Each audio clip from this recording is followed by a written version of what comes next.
Chapter 67. The Pandamobile was, well, everything Ryan had expected. A Dynamis-made copy of a second-generation Fiat Panda, covered in white and black fur to mimic an actual panda. It was comfy and cute, with a panda doll dangling from the rear-view mirror. A complete lack of imagination packaged by a corporation too lazy to make a custom car. If the panda hadn't given him the keys beforehand, Ryan wouldn't have touched the thing with a 9-foot pole. And even then, just putting his hands on the driving wheel felt wrong. "I feel like I'm cheating on my long-suffering wife with a dirty whore," Ryan said, thinking fondly of his Plymouth Fury. "I'm filled with regrets. Regrets and anguish." "Shut up and keep driving," Adam Katz said from the front seat, repeatedly looking in the rear-view mirror for any sign of Pluto. The duo had reached the city's suburbs, and would soon approach an overpass. Great pillars of concrete lifted the highway out of New Rome above the road like a bridge, and loomed over shacks inhabited by the city's poorest residents. While Dynamis had put some effort into keeping the highway functional, they clearly didn't look below it. Still, the sun was starting to set, and no sign of the August yet. If all went well, the duo should reach the rendezvous point with Len near the Amalfi Coast at nightfall.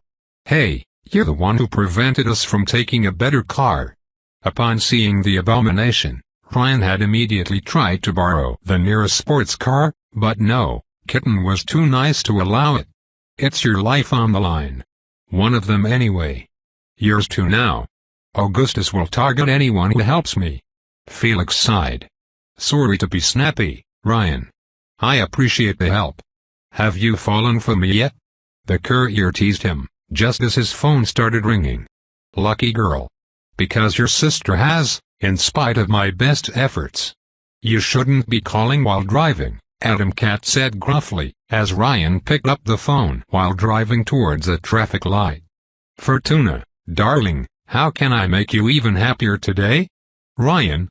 Much to his surprise, she seemed confused to have the handsome courier on the phone. "How can it be? I was trying to call Felix. My power is never wrong." "Well, your wish has come true," Ryan said, while Felix shook his head like a maniac. "He is right next to me, begging me for protection." "He is?" Fortuna asked while her brother glared at the courier. "Oh my Ryan, you truly are the perfect gentleman, anticipating my wishes before I even think of them. Now, hand him the phone." "I don't want it," Felix said, as Ryan dangled the cell phone right in front of his partner's head. "Come on, don't be a bab." The traffic light above them separated from the pole holding it above the ground, and threatened to fall on the Pandamobile. Ryan activated his power, looked out of the window, and then skillfully drove out of the object's way when time resumed. The traffic light crashed on the ground and shattered into pieces. "Sheesh, what happened to public service?" the violet genome asked, before shoving the phone against Felix's ear. "Stop," the hero complained, until he heard Fortuna berating him on the other end. "Yes, Fortuna, I'm alive. No, I can't tell you where I am." Ryan tried to relax, but didn't have the time to as he noticed a car coming from his right. The courier had to veer at the last second to dodge the incoming maniac. "Does everyone in this town drive like crazy?" Ryan complained. "New Rome's traffic killed him twice on his first day. At least I can stop time." Adam Katz tensed up. "It wasn't an accident," he said, pushing the phone away. "Can you feel it? The cold." "What cold?" "It's her." Ryan looked at the rearview mirror, but didn't notice anything extraordinary. "How far does her range extend?" "I don't know, but if I can feel the effects, then she can track me." "Damn it. Melody," the courier said, as he recovered the phone, "I'll call you back. Don't you dare hang up on me again, Ryan." The courier hung up on Fortuna, putting his phone back under his suit, and took a turn towards the highway. Soon, the Pandamobile climbed on the giant highway and left New Rome entirely. The enormous road, lifted by pillars, oversaw the lush countryside around the city. The urban jungle was replaced with woods, country roads, and isolated houses. Besides a few diesel vehicles, Ryan had the road to himself. "Kitten, you're sure she can track people down with her power?" After all, Pluto didn't notice that she had marked Ryan until they met in a previous loop. "Yes," Felix said, repeatedly glancing at the rear-view mirror. "Once she marks a target and activates her curse, it creates a sympathetic link between them. And the closer she is to her victim, the stronger her power is. I don't know everything about her ability, but I learned that at least. If Pluto's range extended so far they couldn't even see her, and if she could truly sense her targets, then they had no way to surprise her." Felix looked through his window, and gasped in surprise. There. Ryan froze time, and looked through Adam Katz's window. A familiar black Lamborghini moved on the road below the highway, between the woods. A few hundred meters away from the Pandamobile. Worse, two people on a motorcycle escorted the car. The driver was a gaunt, masculine figure entirely dressed in a black bodysuit covering him from head to toe. The other was a woman in a red leather jacket, her crimson hair flowing out of her biker helmet. She was carrying a submachine gun. The road they followed led back to the highway, at a junction roughly a kilometer ahead. "Kitten, put on your belt, we're gonna rock," Ryan warned as time resumed. The courier smashed the accelerator, and the Pandamobile moved faster and faster. With luck, they would reach their maximum speed and beat their pursuers to the road junction. "The Vamp, and Night Terror," Felix said before looking at the speedometer, as it climbed to 120 and kept rising. "Can this car go faster than a Lamborghini?" "Now, Kitten, don't be stupid." Pluto was driving a Lamborghini Gallardo, which could go twice as fast as the Pandamobile. That dynamis abomination could reach 150 kilometers per hour maximum. "Night Terror, you said? I think I heard that name before. The blue genome of the Killer 7. I don't know what its power does, except it activates in the darkness." "Oh, so during the night?" Ryan was glad some of the Killer 7 used appropriate names themed after their abilities. "And the Vamp? She sucks you dry." "Not really, she can use pheromones to make people do stupid things, and even kill them on touch. I should have known they would send the one genome I couldn't blow up through direct contact."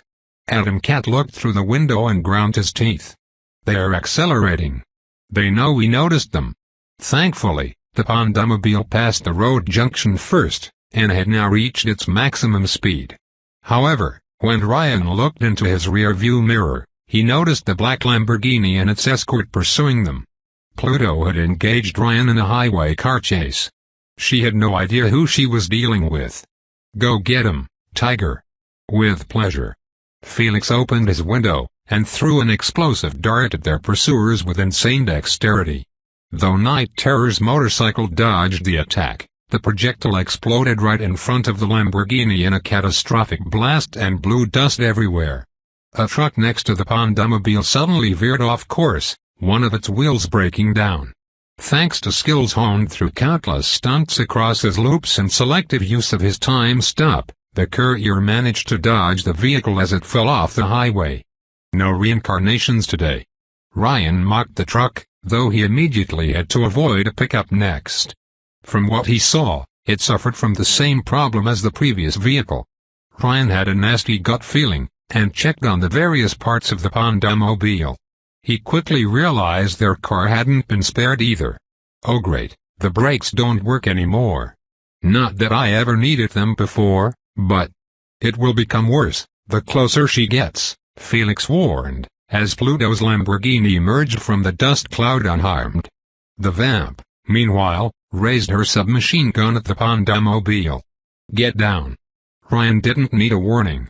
He and Felix lowered their heads, as a volley of bullets shattered the windows at the back of the Pandamobile and impacted the windshield. One of the glass shards deviated from its natural course and aimed straight at Adam Katz's throat. The courier stopped time, grabbed the projectile, and threw it out of the car once time resumed. "Does Pluto have any weaknesses?" Ryan asked while looking at the road ahead. The sun was starting to vanish behind the horizon, and if Night Terror's power truly activated in the dark, "I think she can only target one person at once," Felix said, throwing another dart at Night Terror's motorcycle. The assassin skillfully dodged the projectile, though at least it prevented his backup from aiming. From the glass shard incident, Ryan guessed Pluto directed her power at Atom Cat, which would have been a great asset to counterattack if the two heroes weren't in the same car. "She needs physical proximity for the effect to get stronger," Atom Cat said, grabbing a new dart from his bandolier, "so if we get far enough, it will lose potency. Maybe the brakes will work again then." "What happens if she gets within, say, 10 meters of us?" Felix scowled. "Heart attack." Ryan hoped it would take more than 40 seconds. Her power had to have a weakness. All yellow genomes had weird limits. They warped reality, transforming an imaginary concept or narrative into a physical law of the universe. They changed the very logic of the world. "This world," Ryan muttered out loud. Pluto's power might make death an inevitable certainty for her victims, but the purple world belonged to the violet genome. Like how he ignored Fortuna's luck, the courier could break Pluto's hold on causality by stopping time selectively. Neither did Ryan think Pluto actually controlled the calamities she generated, or she would have caused their car to explode already. She was Fortuna's evil counterpart. "She's our final destination," said Ryan. "I'm sorry," Felix asked, while Night Terror attempted to bridge the gap between their two vehicles and the vamp prepared a second volley. "You never watched that movie?" Ryan veered off to dodge a deer before it could hit the Pandamobile. A deer. On a highway. Spoiler alert, the heroes live at the end. But they died in the sequel. He'd better not mention that. While Atom Cat's explosions prevented the vamp from aiming her submachine gun and forced Pluto's car to slow down to avoid getting blown up, Ryan could already see the consequences. The highway seemed to tremble, the structural damage from the explosions extrapolated by Cruella's own ability. Eventually, what was bound to happen, happened. One of the pillars holding the highway 24 meters above the ground in front of the Pandamobile collapsed, causing cars to fall to their doom. A large hole had formed between both halves of the road, one slightly higher than the other. "Hold tight," Ryan said, the Pandamobile now an unstoppable missile. The side of the road was located slightly higher than the other side, so they had a chance to make it. "I got this." "You're sure?" Atom Cat panicked, as he quickly put on his belt. "I couldn't slow down even if I wanted to." Ryan froze time for a few seconds to calculate the right angle, and then made the jump when it resumed. Like the majestic beast it took inspiration from, the Pandamobile soared through the air with grace and dignity. The vehicle crossed the hole at full speed, Ryan adjusting its movements slightly to make the perfect landing. He then took a strong, confident pose, because when you made such a brave jump, you had to look the part too. And then came the moment of truth. The Pandamobile landed with a loud thump, Felix almost jumping from his seat as the vehicle continued its course. Ryan heard the sound of the wheels straining from the impact, realizing they might flatten soon.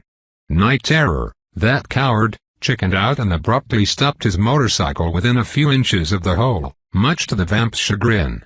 The Lamborghini Gallardo, though, kept accelerating. The car soared through the air like the Pandamobile and made the jump, while Night Terror turned his bike around to find another way. Unfortunately, while Ryan was undoubtedly the most experienced driver in the world, Pluto's car could go twice as fast as his own. The Lamborghini started to gain ground, from 300 meters to 200. A chill ran down Ryan's spine, like the hand of death crawling on his back.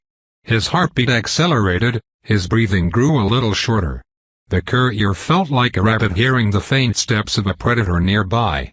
His vision started to blur at the edges, his fingers twitched, and he heard his own heart beat in his skull. Pluto's evil eye was on him now. "Hit her!" He snarled at Felix, Pluto's power making him unnaturally anxious. "Hit her, hit her!" "I'm trying." Felix panicked, removing his seat belt and struggling to find a new projectile. "And I'm running out of darts." "In which case?" "Kitten, hold the driving wheel." "What?" Felix hastily grabbed the wheel as Ryan kicked his door open, grabbing a revolver from under his suit. Then, as his cat struggled to keep the Pandamobile on track, the courier rose half out of the car. "Didn't you hear?" Ryan shouted to Pluto, as he froze time and aimed at the Lamborghini. I'm immortal. He fired multiple shots, 2 at the windshield, 1 at the engine, and 2 at the wheels. Almost all of them bounced off. A bulletproof car? Ryan raged as time resumed, as he took back the driving wheel and closed his door. They have bulletproof cars, and we have a Fiat Panda? Worse, the Pandamobile's car hood let out a puff of smoke, a flame rising from below. The calamities had started targeting the engine. "Leave me and run," Felix shouted, as he found the only item left to throw, the panda doll dangling from the rear-view mirror.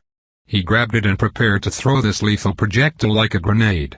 "They're only after me." "No way, let me think." Ryan snarled, his breathing getting shorter, his body colder. The sun had now set, night ruled supreme, and the enemy car was now within 100 meters. "Let me think, I can figure. Cesare." Ryan froze in fear, as he recognized the voice coming from his back. He didn't even dare look behind himself. He looked into the rear view, and he saw. It was dark outside, and blood streamed set at the back. He was exactly like in Ryan's memory, a monstrous, human-shaped blob of blood. And he remembered.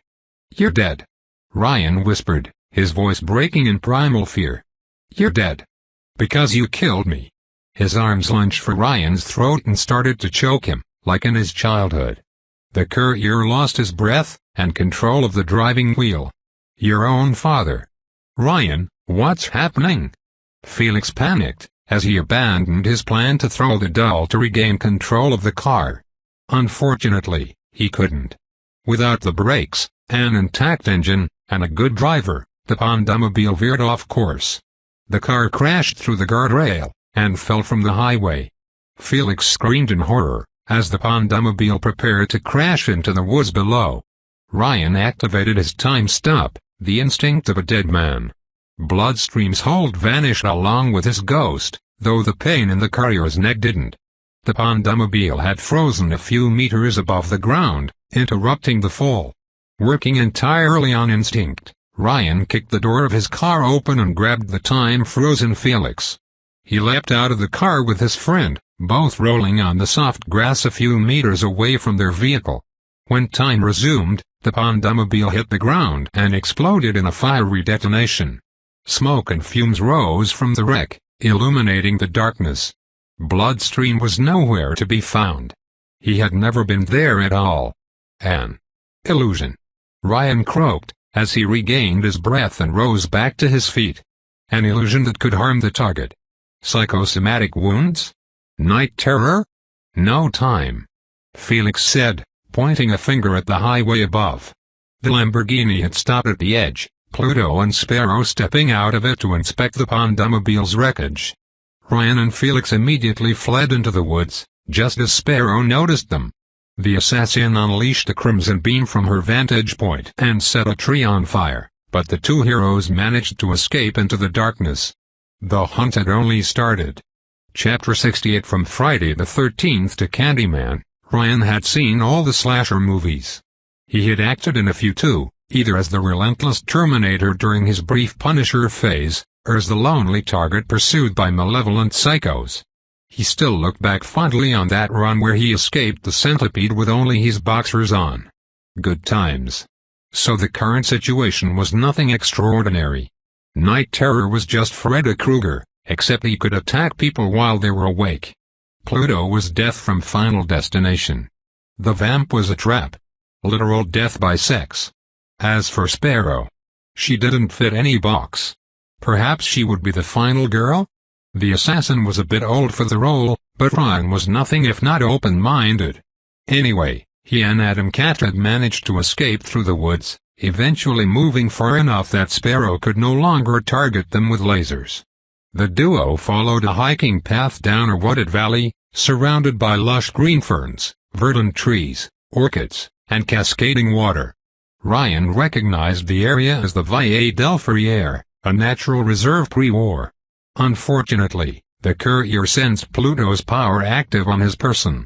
His heartbeat raced unnaturally, his fingers twitched with tension, and he almost tripped on a rock at one point. They had put distance between the augusty underboss and themselves, but she wouldn't relent. If we continue south, we should reach the rendezvous point with Shorty. Ryan checked his phone, trying to contact the Soviet Supreme without avail. Something is jamming my cell phone. Probably Vulcan's tech, Adam Cat said. Cut your phone off, they might be able to track it down. Good point, and it would spare Ryan more messages from Lucky Girl. How far do you think Night Pajama's range extends? I don't know, Adam Cat admitted, checking Ryan's neck. Red marks marred his skin where the bloodstream hallucination had choked him. Are you okay? I admit I was quite scared when I saw you freak out like a man possessed. Oh, he cared. Though after putting Ryan through such a scare, Night Pajama would suffer the Luigi treatment. Continue south, I will go east. You want us to split? That was a big no-no in slasher movies, but the courier was no helpless teenager. Cruella can only target one person at once, and she's focusing on me. I will lead her into a trap. If you escape, we've won.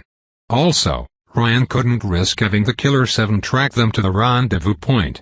Risking his own life was one thing, endangering Len's was another. Felix immediately protested, I'm not leaving you to die, Ryan. Trust me, kitten, the courier said, while grabbing a revolver in each hand. He would have taken a dose of Rampage too, if he didn't worry Pluto's power might worsen the side effects. I'd do better without teams. But, do I have to shoot you too? The kitten finally understood it was time to let the adults do their thing. Okay, Felix said, though he clearly didn't like it. Okay, I will trust you. But don't you dare die for me. God forbid, your sister would nag me in the afterlife if I did. Now go. With one last glance, Adam Kitten followed the hiking trail south, while the courier moved east. Ryan strolled through the woods, even as he sensed Pluto's invisible pressure growing stronger. He passed before the mossy ruins of houses and mills, and eventually followed a path following a tumbling river. He soon reached a wide area, with woods on one side, and a small waterfall on the other. A river coursed through a path of wet stone, which allowed one to step from one side to the other. Leaves bristled as shadows approached. Ryan raised his guns, as multiple figures seemed to surround him. With the darkness, he couldn't see clearly.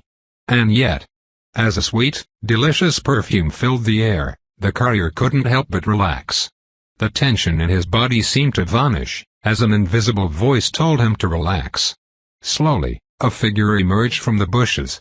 She was the most beautiful sight the courier had seen in his entire life, in all his runs combined. A gorgeous redhead with a curvaceous body, and perfect skin. Even her few freckles only enhanced her appeal. Her lips were red as blood, her eyes shining emeralds. Her red jacket seemed like a forbidden frontier, the promise of untold pleasure to whoever could get past it. When he saw her, Ryan immediately wanted to drop everything, slam her against a tree, and give her the full Romano special.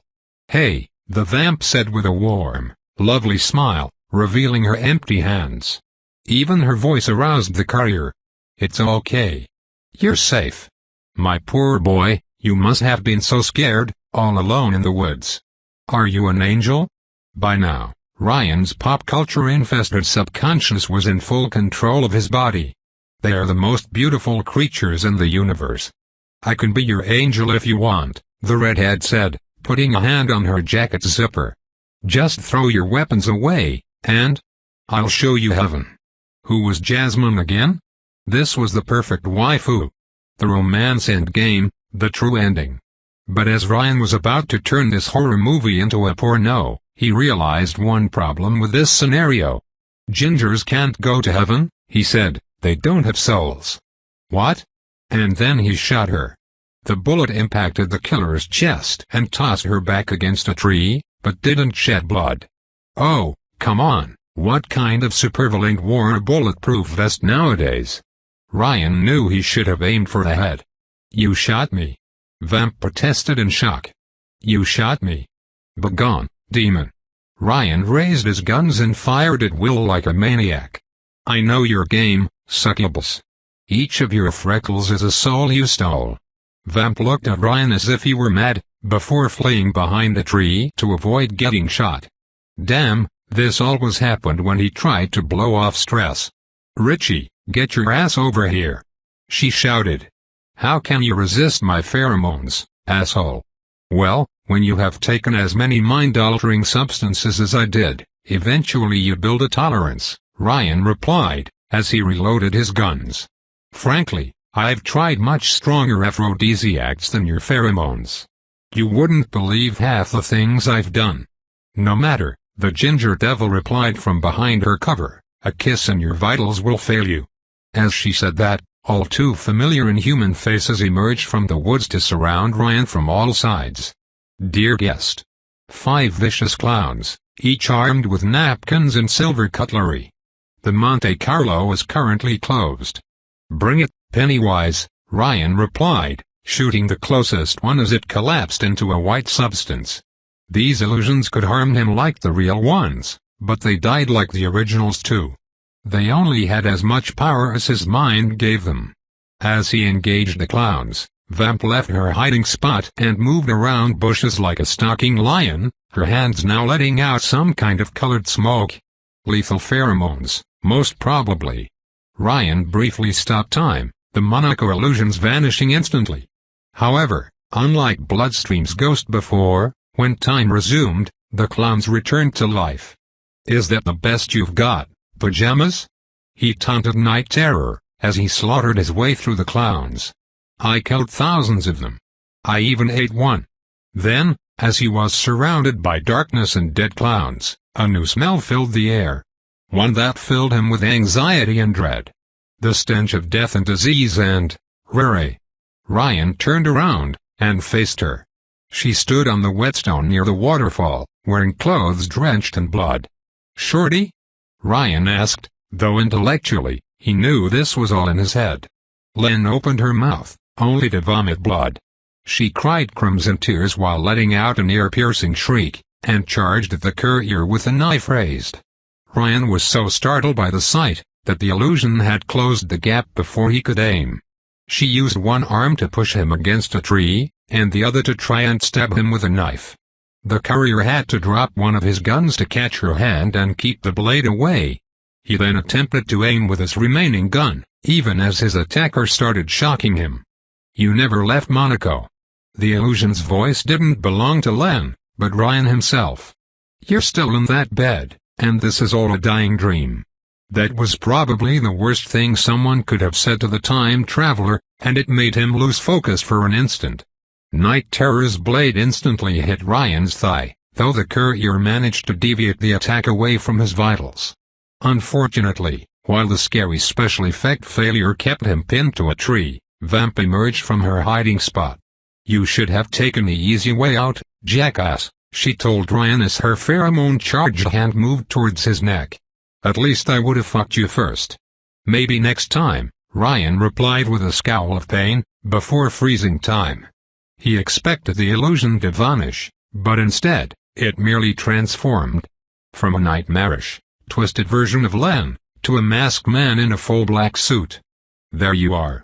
Ryan pushed the paralyzed Night Terror away, and shot him twice in the head. When time resumed, the blue genome's corpse crashed against a surprised Vamp and caused her to trip on the wet stones, nearly falling into the waterfall nearby. One hand on his thigh wound, Ryan raised his gun at her. "Wait," the Vamp pleaded while raising her hands in surrender, her scent filling Ryan with a mix of desire and regret. "Don't kill me. I can make it worth your while." Yes, she would be his. His mind, his body screamed it at him. She would do everything Ryan wanted. He just had to drop his gun, and take her now. "What's your name?" the courier asked, pointing his gun at Night Terror's remains. "His and yours. For later. Richard Pinkman, and Karen Ricci." She forced herself to smile. "Yes, lower that gun, and I will kiss your wound." Ryan shot the ginger menace in the head before she could tempt him further. "No sex before marriage," he quipped, as the waters dragged the assassins' bodies down the waterfall. "My purity is my shield." Afterward, Ryan let out a sigh of pain, Night Terror's knife still embedded in his flesh. He couldn't remove it without risking bleeding out, even with his enhanced physiology. At least, not until he found a safe spot. However, he didn't have time for this. The courier heard an explosion in the distance, south of his location. It seemed Adam Cat was fighting for his life too, in spite of the time traveler's best efforts. Ryan could barely hear himself think, as his heartbeat rose in intensity. His heart felt as if it would burst in his chest, and his vision blurred at the edge. "I'm impressed. Pluto." Ryan immediately raised his gun in the darkness, but couldn't locate her. Was she hiding behind a tree? Down the waterfall? No, the voice was a distant shout, far away. "No one has survived against us so long before, at least not without backup." Pluto fell silent for a brief instant, while Ryan tried to locate her by sound. "You were a quick save, are you not? My niece asked us that no harm befall you a while ago." "She asked me to spare you too," Ryan replied with a scowl. He couldn't hear right with that heartbeat drum in his head. "You know, I've been meaning to ask, are you single?" "I'm widowed," she replied with a tone that made Ryan wonder if she was joking. Why? Either it was the lasting effects of the pheromones, Jasmine's absence in his life, or sheer masochism, but the courier couldn't help but be a relentless flirt. "Can't we solve our differences the noble way, with an arranged marriage? I swear, I will be the best you ever had." "I will pass," Pluto replied, "all business. Your thought process is painfully transparent. Separating so I could only focus on one of you only. But Sparrow is giving chase to the traitor as we speak. Your scheme changed nothing.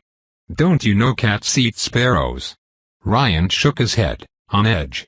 No calamity had befallen him so far because Pluto wanted an audience, but he had no idea what would happen once she fully unleashed her power at this distance. "You don't know anything about the animal kingdom. I have studied your marker from afar, and it seems strange. As if connected to a second one, far, far beyond my reach. A universe that my curse cannot touch." Her voice was getting closer. "You're not really here, are you? You're just a projection. Even if my calamities kill you, you will pop up again. Honestly, I don't think the Earth would survive two of me." At least it meant that while Pluto could kill Ryan now and track him in future loops, she couldn't put the courier down permanently. The news came as a relief. Now, if only he could confirm the same with Cancel, that would be perfect. If you fight so ferociously to live, then there is a cost to pay, even if you can recover, the underboss said with sharp insight. "Stay out of this, quick save. My brother wants his godson dead for his treachery. He doesn't care about you. Just look the other way. Sorry, you're too poor to afford my rates. Then die." Pluto unleashed the full strength of her curse at him, and the world trembled. Literally.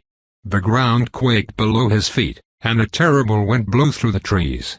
Leaves flew in his direction, and before Ryan knew what hit him, they cut through his clothes and skin like razors. The gun in the courier's hands made a worrying sound, and branches fell on him at the speed of javelins. Ryan hurriedly froze time to dodge the projectiles and toss his gun away, just before the gunpowder inside caused it to explode mid-flight. "I see how your power works," he heard Pluto taunting him as time resumed. "You freeze time for a few seconds. 5? Maybe 10? You can gain a respite from my curse by breaking the flow of causality, but at this distance, you can't escape everything. At some point, you will slip up. Eventually, you will die. Everything dies." Ryan opened his mouth for a clever retort, only for something to catch him from behind. A noose-shaped branch from a tree grabbed his neck and raised him above the ground, tightening its hold. At the same time, Night Terror's knife moved on its own, worming its way through his flesh as if wielded by an invisible hand. At such a short distance, Pluto's curse outright warped reality. It caused the world itself to want Ryan dead. Worse, the courier heard a gunshot in the distance. Pluto had decided to speed his demise along the old-fashioned way. Hastily freezing time, Ryan managed to break the branch holding him prisoner, removed Night Terror's knife, and tossed it aside before it could worm its way to his vitals. As he moved, he noticed Pluto's bullet frozen in midair. Its trajectory had clearly deviated to target the courier's head. Should he use the plushie? No, the risk was too great. If Pluto's power could affect it, then it might do worse than just turn against Ryan. No sooner did the courier step out of the way and time resumed, than he almost tripped and broke his skull against a large stone. His movements slowed down, his heart beating so fast his enhanced body couldn't keep up with the blood flow. Beep. Ryan heard a familiar sound coming from inside his suit. The A-bomb. Shit, shit, shit. Pluto's power prioritized killing him over collateral damage. Without any other choice, Ryan froze time, dragged the device out of his clothes, and hastily disabled it. Thankfully, the temporal anomaly cancelled the calamitous power and he managed to remove the detonator. However, when time resumed, he found himself without any defense. The ground collapsed beneath his feet, dragging him into the river and down the small waterfall. Ryan managed to protect his head with his arms before he hit a large stone below, but part of the natural structure collapsed behind him. A pile of rubble buried him from the chest down, crushing his legs. He only had the strength to raise his head, as a lone shadow loomed over him from atop the waterfall. "This is as far as you go, quick save," Pluto said, raising a gun at him from the higher ground. The distance between them was no more than 15 meters now. "I will tell my niece you did your best." "I'll..." Ryan rasped, the water level rising and threatening to drown him. "Be back. And I will kill you as many times as it takes." "No, you won't." Both Pluto and Ryan turned their heads, Felix emerging from the woods with a weapon, charged with his explosive power. The panda doll from the Pandamobile. Yes.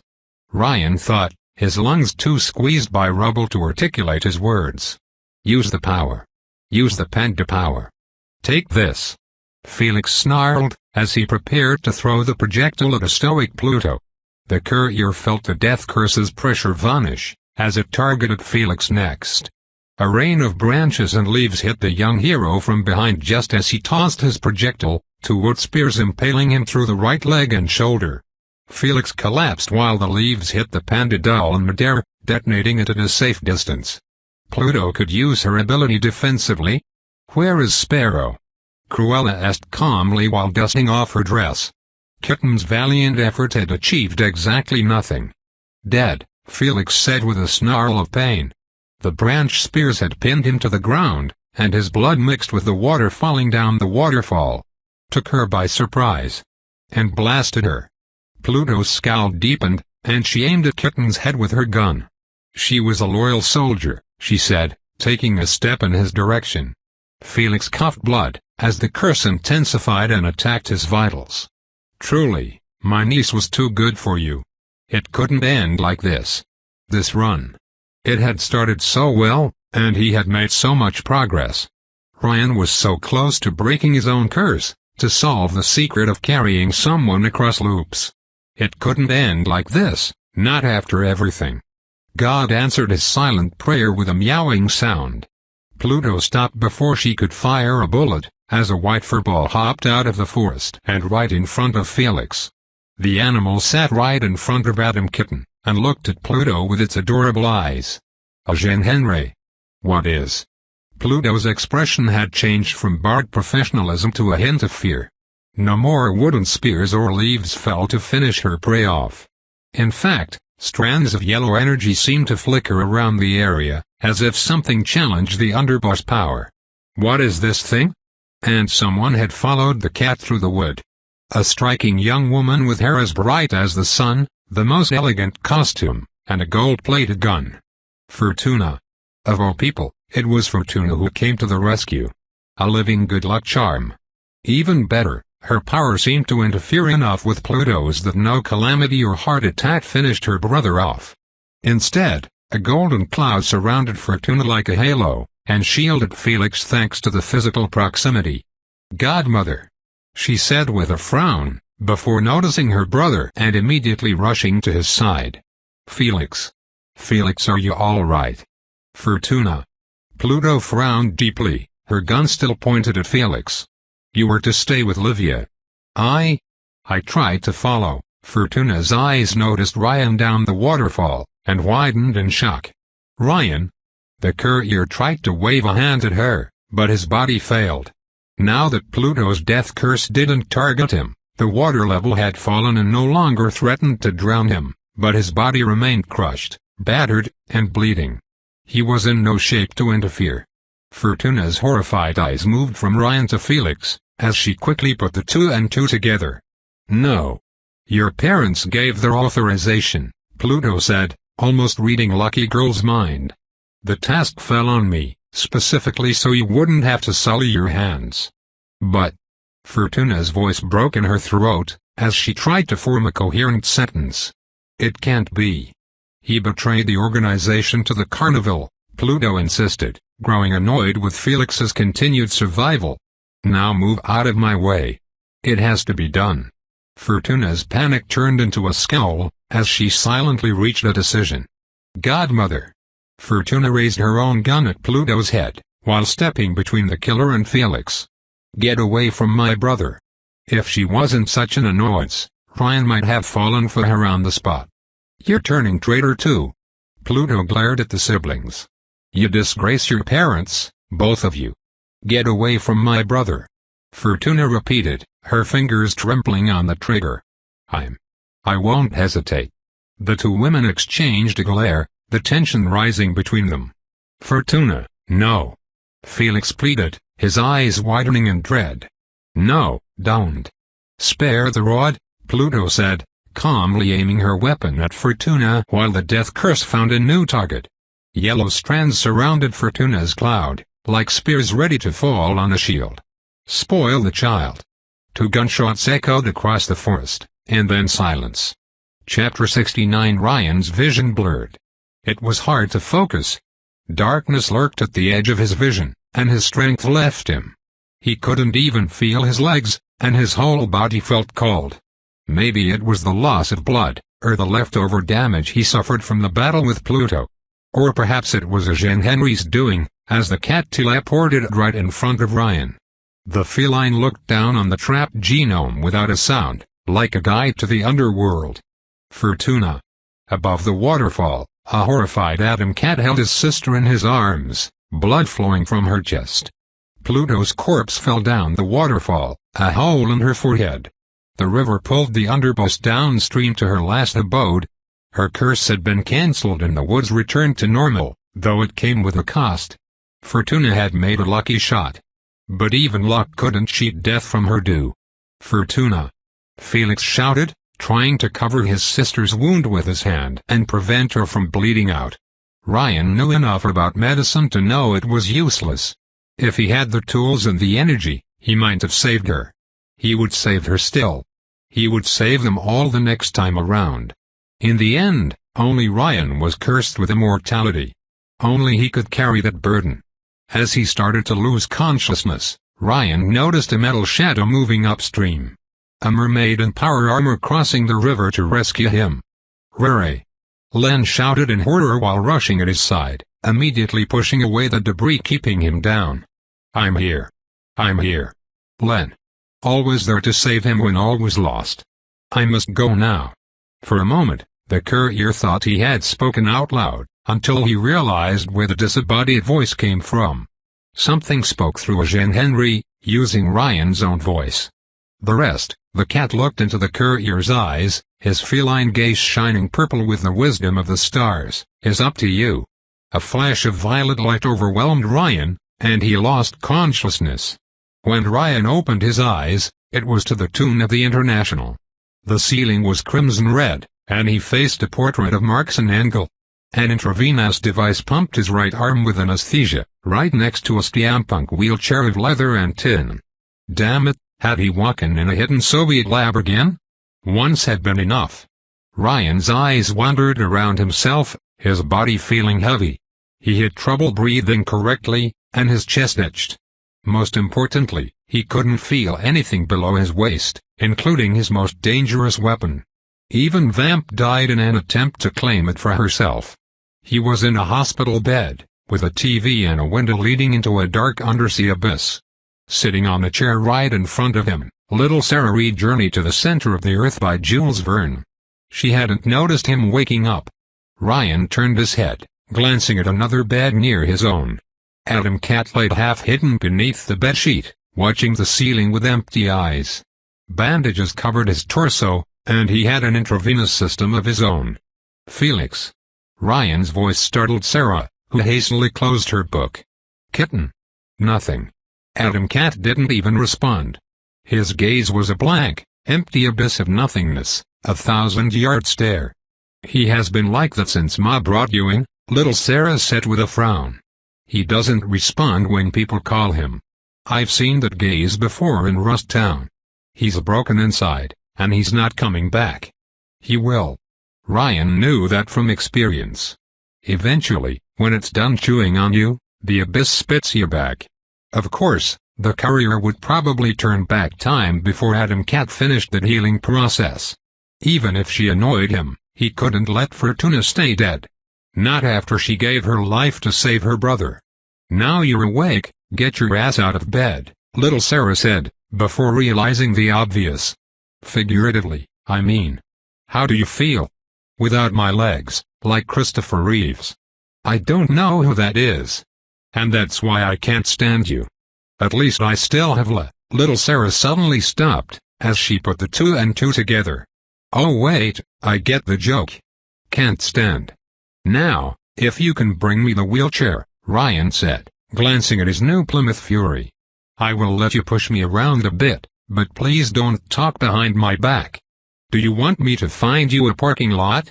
Little Sarah replied, as she put her book aside and helped Ryan get into the wheelchair. As he expected, the rest of the courier's body hadn't been spared either. He had almost as many bandages as an Egyptian mummy. It's a start, but you need training in Kung Fu, Ryan said. How long was I out? Ma brought you in yesterday night, she replied, grabbing the pole holding the intravenous system and attaching it to the wheelchair. The other orphans made bets about your death. Mo said you wouldn't make it. I hope you bet on me. If he could trust her smile, she did.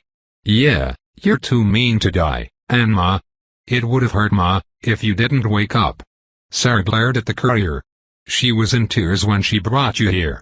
I didn't plan on it, Ryan said with a sigh. Can you bring me to her? Sure. Sarah pushed the wheelchair towards the hospital's door, while Ryan sent one last glance to Adam Cat. Felix had stopped looking at the ceiling, and now glanced at the undersea abyss outside the habitat with a blank face. Ryan couldn't blame him. His own parents had signed his death warrant, and a sister he left behind died for him. It would shake anyone. Felix.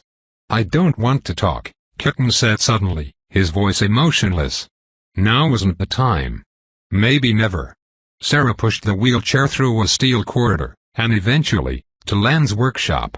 Ryan found his best friend tinkering on her diving armor, which she had linked to the chrono radio and Dynamis brain tech with cables. Some of the suit's parts had been replaced with copies of Jasmine's design, including the helmet. It seemed Len had decided to repurpose her existing equipment rather than make something new, perhaps due to lack of resources. Anna Jean Henry stood atop a server, like a sphinx. Rere. The sheer relief on Len's face was almost palpable. You've woken up. Did you ever doubt? He joked. When the genius winced, Ryan realized he should have kept his mouth shut. Yes, I did, she said with a frown.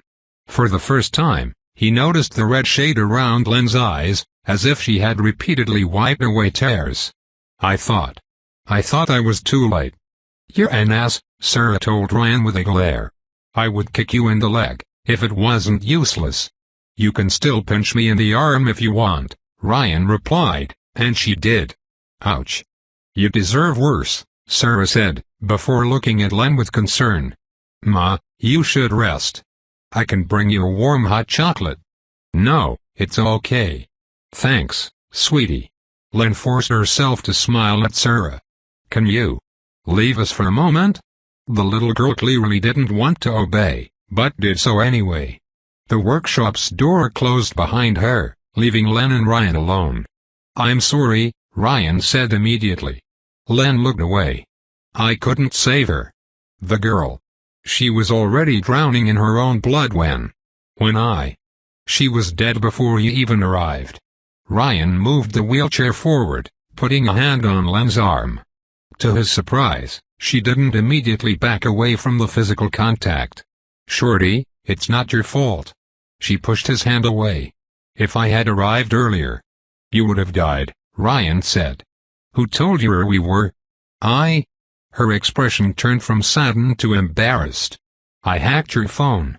After you turned it off, I had to search for you on foot." He should be mad at her for this, but the NSA did it first. Ryan glanced at the device, and then at Jean-Henri. The cat seemed delighted to see his master again, but his gaze had returned to its natural blue. "Did you finish the consciousness transfer device?" "I think so," Len declared with a frown. "But it's gone." "What's gone?" Ryan asked with a frown.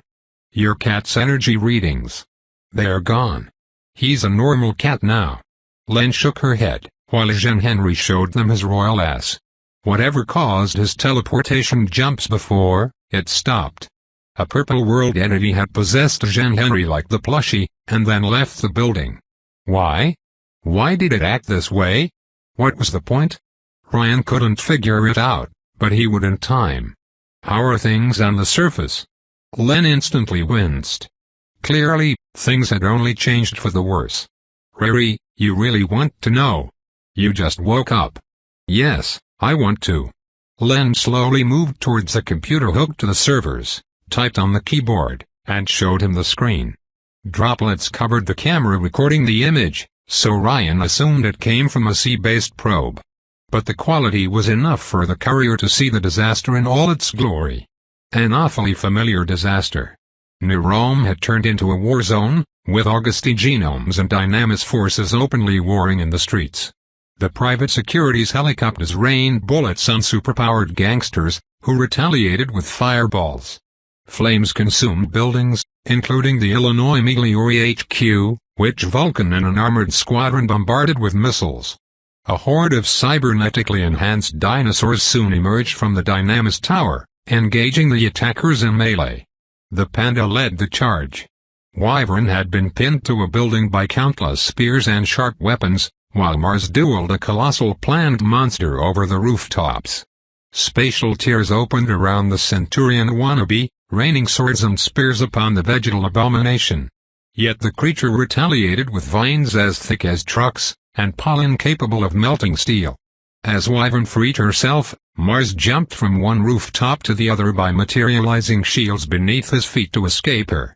The strip had been flooded by a tidal wave, and corpses washed up on an artificial shore, only to rise up again to attack Dynamis facilities.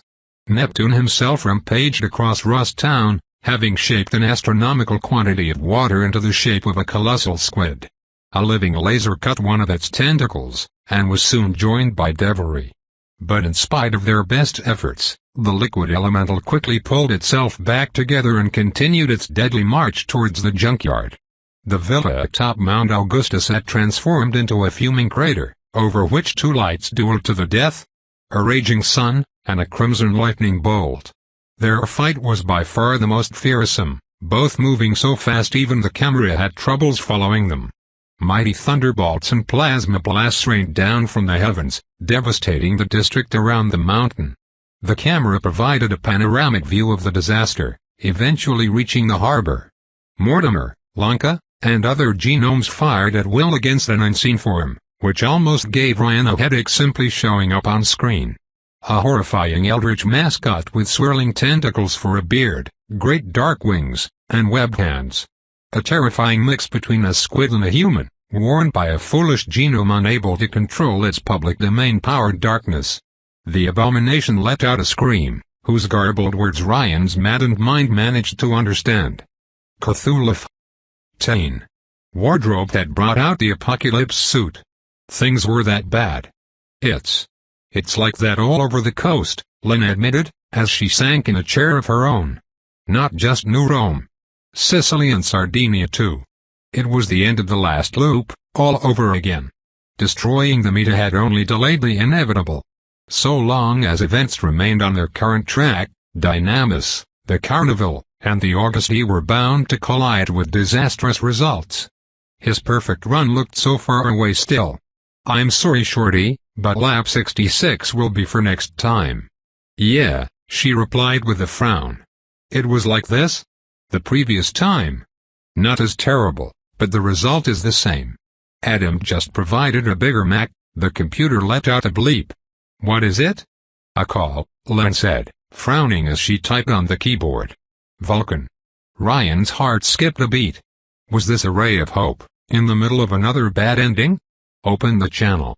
The picture on the screen changed from New Rome's apocalyptic landscape, to a young woman sitting in a chair. But it wasn't Jasmine. "Ryan," Olivia said with relief, as her visage appeared on the screen. "Thank goodness, since I couldn't see you, I wasn't sure." Len's face turned into a scowl, while Ryan took it in stride. "If I were dead, Princess, this horrible present would have ended abruptly." "True, but I worried that perhaps you hadn't told me the entire truth," Olivia replied with a joyless smile, before it broke off completely. "Fortuna, is she?" "Dead," Ryan admitted, causing Olivia's expression to deaden into deep grief. "Felix is alive, but deeply shaken." Olivia fell entirely silent, her expression dead, her eyes looking down.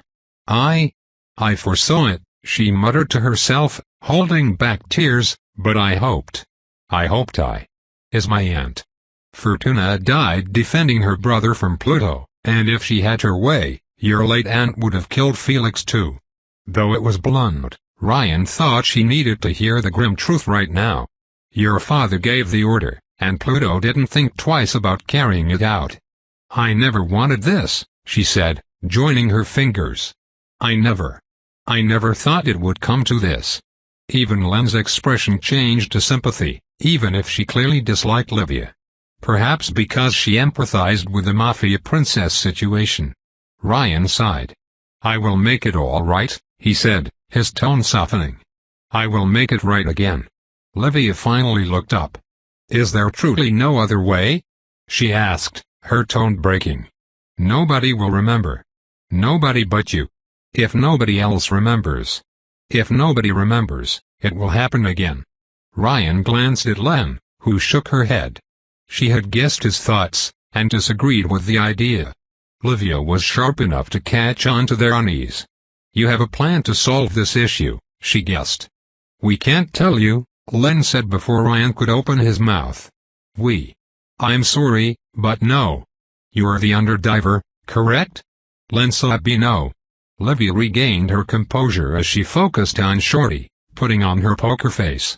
Perhaps she had started using her power to observe and predict the genius. "You know everything." "Yes," Len admitted. "And? I was against him telling you. I understand why you distrust me, especially after what my aunt did." Olivia's fingers fidgeted, the young woman unable to hide her shame. "But I swear, I never wanted this to happen. I did everything I could to stop it." Len wasn't impressed much. "But you couldn't." No, I couldn't." Olivia closed her eyes and bit her lips. The little gesture reminded Ryan of Len, so very much. "My father. He usually listens to me. But not on this. No argument, in any possibility I've seen, could cause him to reconsider. His hatred of Hargraves runs too deep." "Where are you even?" Len asked with a frown. "How can we be sure that others aren't listening?" "I am in a safe place outside New Rome alongside Narcinia. It's a private line, I assure you. Vulcan's private line, and she is too busy to listen." Olivia cleared her throat. It's precisely because she is too busy that I call you now." "How did you know?" "How did you know Ryan was here?" Len continued. "You said your power didn't work on him." "It doesn't, but I can still see the results of his actions afterward. I looked for a possibility where I could talk to Felix, and it always involved using this line. I don't even know where you are." Ryan cleared his throat. "Shorty, I think that's enough.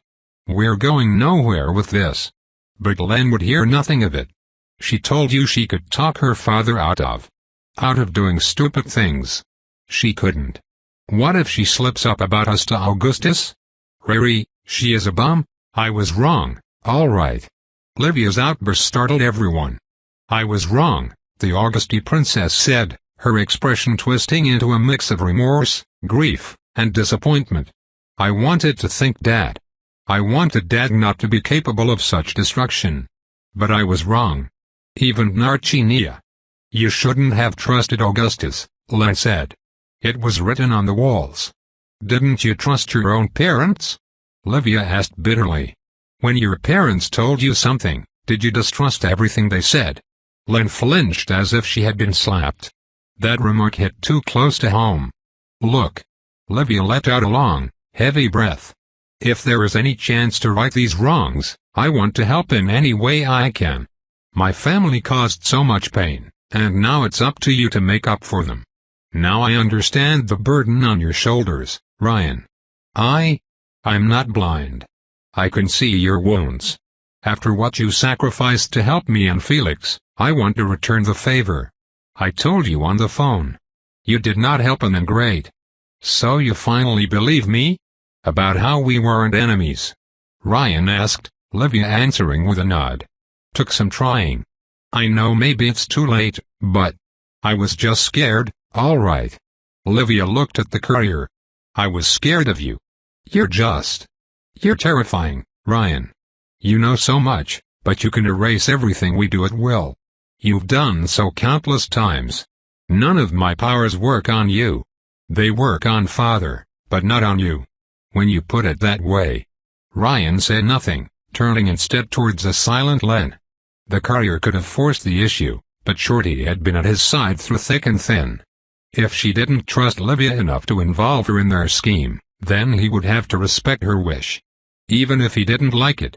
In the end, Len's dilemma was the same as Ryan when he confided in Jasmine during the previous loop. To risk opening up. To risk betrayal and disappointment, for an uncertain future. To dare say something, and never take it back. Len hesitated, but finally spoke up. We're trying to develop a system capable of sending someone's consciousness back in time. Truly. A streak of hope appeared on Livia's face. How can I help? Can't I help? I have created a memory map of myself, Len admitted. It will transmit my memories to my previous self. But my system. I can't send more than one person back in time. At least not yet. I'm not even sure it will work at all. I modified one of my armors based on Ryan's design, but there's no backup. No way to be sure it will work. You have one, Livia said immediately, eager at the idea of contributing. Her guilt ate her up like a festering wound. I may not retain my memories, but I keep a detailed journal. I could save information, and transmit it to Ryan in the next iteration. I could record your machine's design. No, Len protested, still too suspicious of the Augusty princess to give up something that valuable. No, not the machine. Never the machine. The memory map then, Livia proposed calmly. Ryan's heart skipped a beat. You could record that. It's all data, is it not? Lines of code? Len answered Livia's question with a cautious nod. Then I can take a snapshot. If the transfer fails, you will have a backup. The genius then turned to the courier, looking into his eyes. It would be far less risky than providing the blueprints, since the brain map was an enormous mass of incomprehensible data without the original machine or Len's own technology. But it meant Livia could keep Shorty's memories hostage. Really? After a short moment, Ryan answered with a nod. In the best-case scenario, it wouldn't cost them anything. And in the worst case, it could make all the difference. He wanted to trust Livia. The courier wanted to think that for once, he could rely on someone on the other side of time. That he wouldn't be alone when he started again. Thank you. Both of you. Livia made a deep, formal bow. I swear, I will not disappoint you.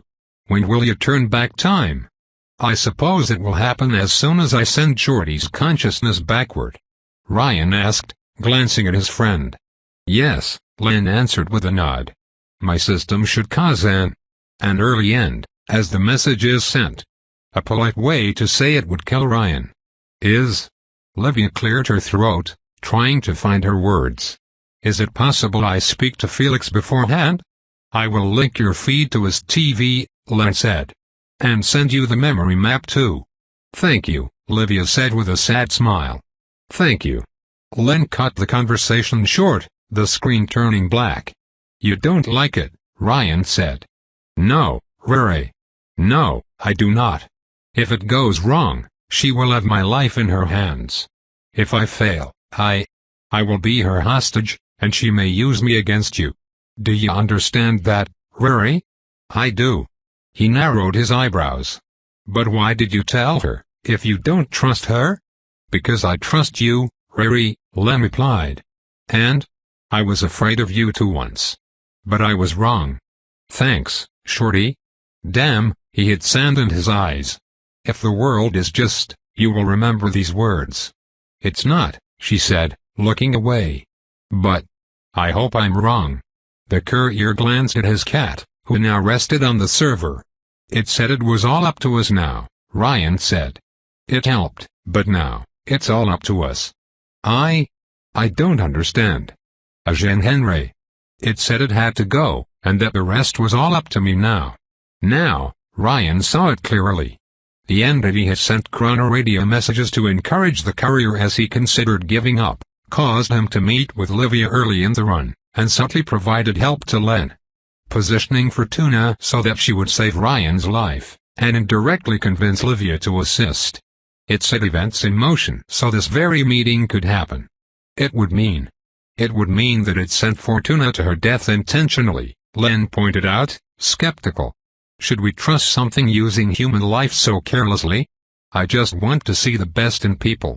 Even interdimensional horrors, without prejudice. Len wasn't convinced. Sometimes, there's no good part. Some people are rotten to the core. Yeah, I met Big Fat Adam, Ryan replied with a shrug. But I still want to see the best. Look for the stars in the night sky. Chapter 70. Sometimes, Ryan wondered if fate existed. He had seen it across many loops. While they didn't exactly repeat, events often echoed one another even after he interfered. Though the circumstances were wildly different, this loop would end similarly to the previous one. With New Rome burning, Ryan trapped in a suit of mechanical armor, and a genius trying to transfer her consciousness through time. It made sense. Ryan was only one person at the end of the day, a stone thrown into a river. Until he mastered a loop enough to maximize his impact and send it off the rails, the sequence of events was tempted to reassert itself. The courier literally fought against the whole universe, and the rule of causality. But even if it cost him a great many things, Ryan always prevailed in the end. He never gave up on his hope that things would be different, because each loop was a little better than the previous one. His life was a process, each iteration optimizing the final run. And if the courier succeeded in ferrying more people across time, he could do more than just throw pebbles in the river.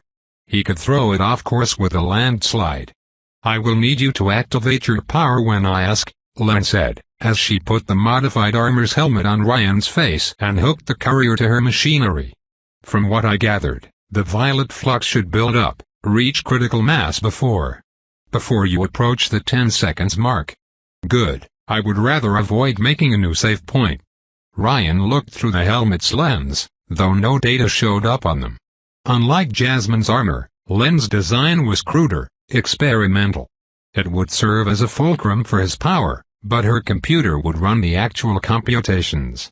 So, how should it go? I will send the memory map to my previous self. Len sat behind her computer. My current memories should overwrite the old ones. Hopefully. Maybe. It will work, Ryan said, both for her sake and his own. It has to. Everything is in place for it to work. We can't be sure. Len shook her head. I hope it will work, Rere. But I can't promise anything. The workshop's door opened, interrupting the discussion. A bandaged Felix walked inside the room, his gaze switching from Len to Ryan. The courier could see the disbelief in his eyes, and then the quiet acceptance. He had been standing behind the door for a while. How long? How long have you been listening? Len asked with a worried frown. Long enough, Felix replied as he sat on a workbench in front of Ryan. Nice armor, but I prefer the cashmere suit. One day, I'll make a cashmere power armor, Ryan joked. I guess you've got all the time in the world needed, when you can turn it back. Felix marked a short pause, his eyes focusing on his former teammate. Time travel. It's crazy, but it explains a great many things. How long have you been at it? How far can you go? Honestly, I don't know how old I am, Ryan admitted, before remembering one of his early encounters with Pluto. Between 500 and 1000, give it or take it. As for how far I can turn the clock, right before my arrival in New Rome. You've been at this for almost a millennia. Felix shook his head in disbelief. That's crazy. Did Olivia tell you? Len asked with a frown. No, but I was starting to wonder. When you've eliminated the impossible, what remains must be the truth, no matter how improbable. Felix shook his head. I stayed around wardrobe for too long. You've made peace with Olivia? Ryan asked. It was one of the hopes he set for himself during his loop, and it would probably carry over to his perfect run. I wouldn't go so far, but I think she understands why I left now. It took a war, but her faith in her father is finally shaken. Still too little, too late. Felix clenched his fists. You can save my sister? Yes, Ryan said. I will. Thanks. The hero let out a sigh of relief, but his face remained full of concern. Can't you bring me in for the ride too?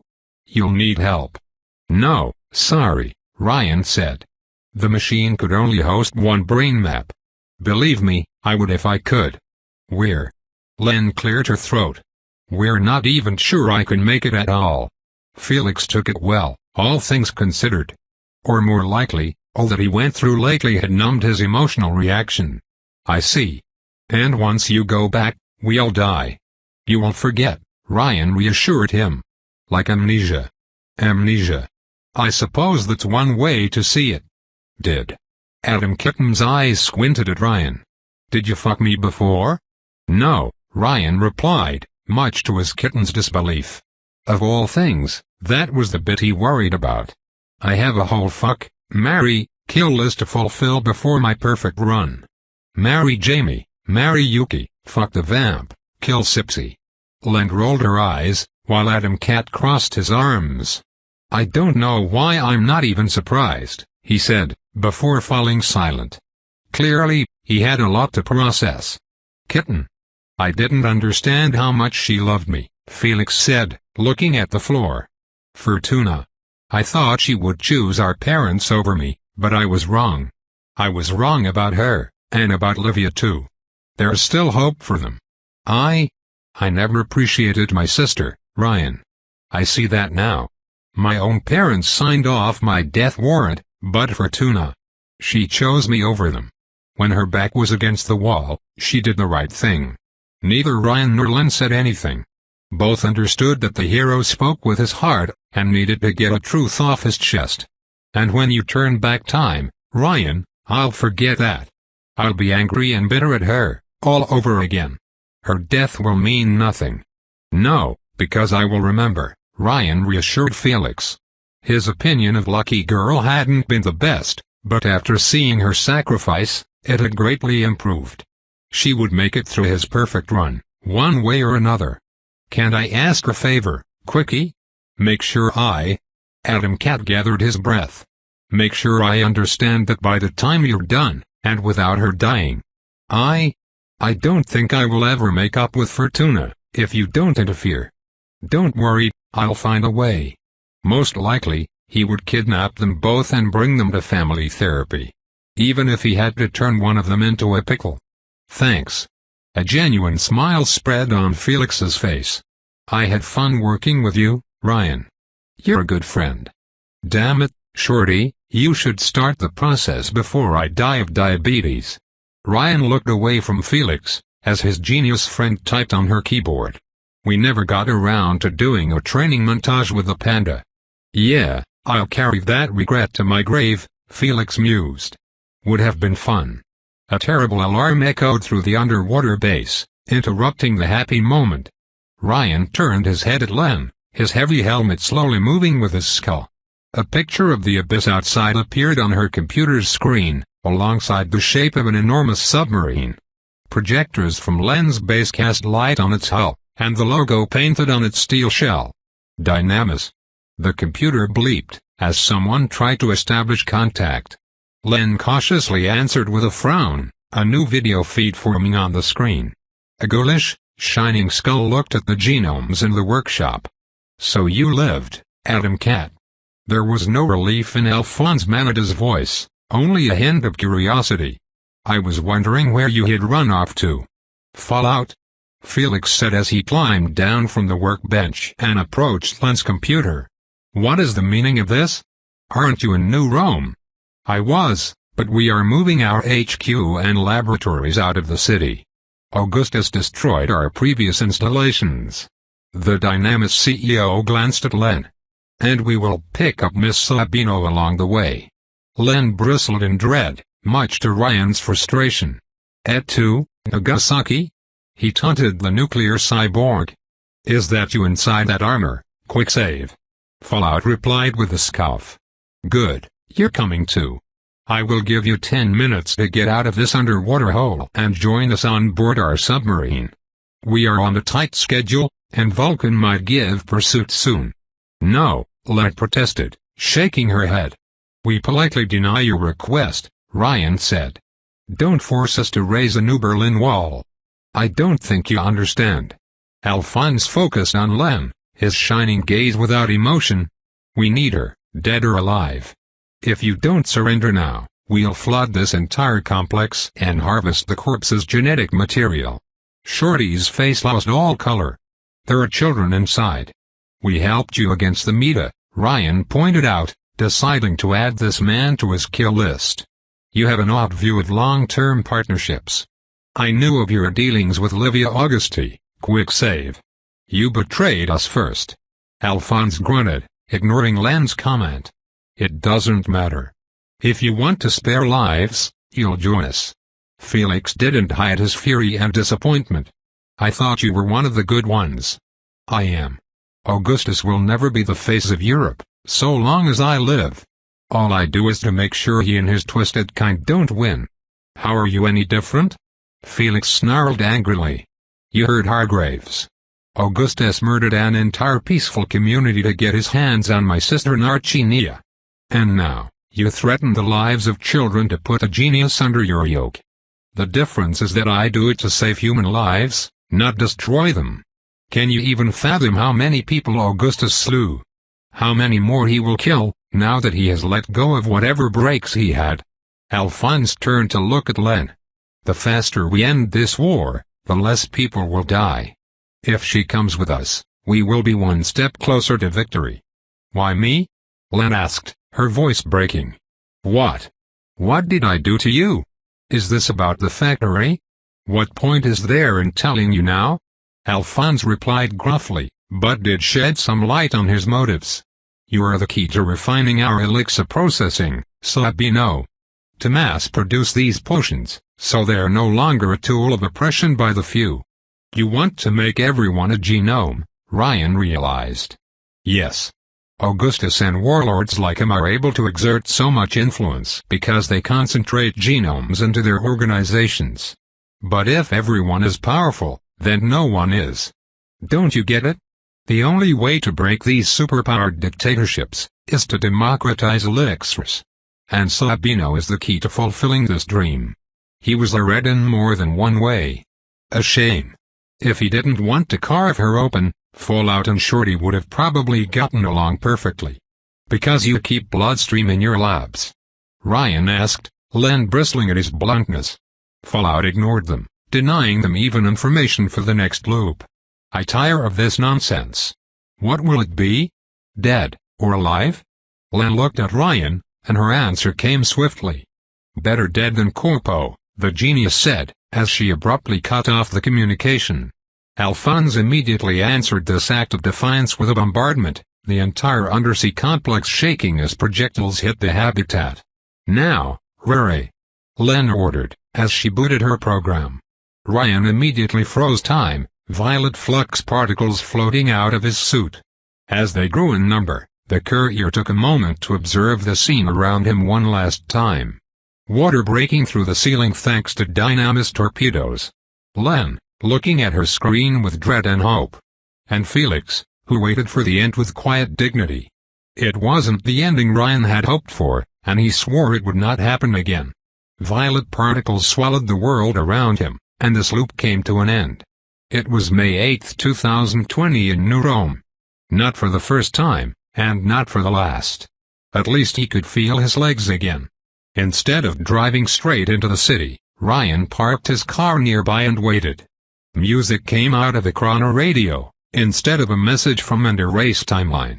Much like a Jean Henry, whatever force had influenced the device during the previous loop had stopped doing so. It was all up to Ryan now. The courier didn't say a word, didn't move an inch. Dread overtook his body, as he desperately waited for a sign from Len. Any sign that she had made it through. Any sign that Jasmine's loss and all the sacrifices afterward had meant something. Ryan had never believed in any god, but right now, he was sorely tempted to pray. The chrono radio's music stopped abruptly, and her voice came out. Rere. Ryan's heart skipped a beat, as a wave of intense relief overtook him. Shorty? He asked, his fingers fidgeting around the driving wheel. Do you remember? A short silence followed, and then came the moment of truth. The two words Ryan had hoped to hear one day, since he first gained this power. I do. It worked. It worked. It worked. After so many trials, so many false starts, so much loneliness and pain, Ryan's patience had finally paid off. He had spent countless loops researching his power and accumulating the necessary knowledge, and many more gathering the tools needed to pull it off. This quest had needed contributions from Len, from Jasmine, and so many others, but it had finally reached its final stage. This time was different. Things had changed, and they would never be the same. There wasn't a word in any human language to describe Ryan's joy. A centuries-old curse had finally been broken, and he would no longer be alone before eternity. Riri, Len said with a cough, and he could sense something wrong in her tone. You must go to the orphanage. Now. Right now? Ryan blinked, his relief overwhelmed by concern. But Ghoul will kill. You must come quickly, Len interrupted him, her cough getting worse. There's little time. The procedure. There's a problem, and I'm not feeling right. Forget Ghoul, I need your help right now. Or it will all be for nothing. Shorty, what do you mean? Silence. She had cut the communication. Shorty? Ryan smashed the accelerator, and immediately drove to Rust Town. Though the idea of letting Ghoul get away with murder annoyed the courier, even if it wouldn't be permanent, he shut off his conscience. Len needed him. Asked for help. And she remembered. It worked, Ryan muttered to himself, as he drove north. He couldn't believe it. It worked. Len's idea had worked. Maybe it had come with a health cost or side effects, but it had worked. He was so overjoyed, so hopeful, that he threw money at the private security so they would let him pass through the Rust Town border. It didn't matter if the consciousness transfer had side effects. The fact it worked at all meant it could be perfected. The future was bright and hopeful. Ryan's phone rang as he came within sight of the orphanage. His cell phone didn't recognize the number, but the courier did. Livia. She had kept her word, but Ryan didn't answer yet. Len was waiting for him in front of the orphanage's doors, all alone. She wore her jumpsuit and carried her water rifle, her eyes sullen and her face pale. More worryingly, blood dripped from her nose. Shorty? Ryan hastily parked his Plymouth Fury, stepped out of the car, and immediately rushed at his friend's side. Shorty, are you all right? His best friend looked at him without a word, clearly sick. Did the transfer damage her brain? Shorty, I'm here, Ryan said, approaching her. It's going to be all right, ISW, she shot him. If it had been anyone else, he would have dodged. If it had been anyone but Len, the courier would have frozen time and moved out of the way. But his mind simply couldn't imagine Shorty raising her weapon at him, and pulling the trigger. Ryan froze in place for a split second, and it was all it took. Before he knew what happened, a sphere of water formed around the courier and immediately absorbed him.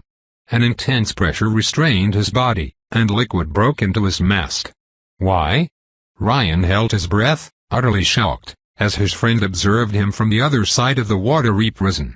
And as he looked into her cold, soulless eyes, he realized something had gone terribly wrong. Len came back through time all right. But someone else hitched the ride. Tope continued. Thanks for listening.